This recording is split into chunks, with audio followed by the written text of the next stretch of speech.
आज मेरे mom dad आए हैं। ओह रियली, किधर है? बर्थडे। ओह जोर से तालियां हो जाए। आप पुलिस में हैं? अरे कैसे हैं भाई साहब? सब अच्छा एकदम चंगा?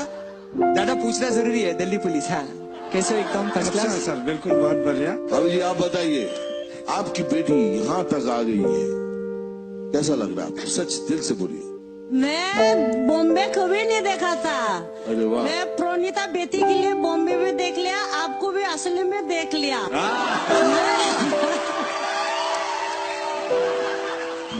पहले पिक्चर में देखती थी, फोटो में देखती थी, अब असली में आपको देख लिया और इतना खुशी है, इतना खुशी है, पता नहीं भगवान से भी आगे जाके क्या बताएगा कुछ समझ में नहीं आ रहा।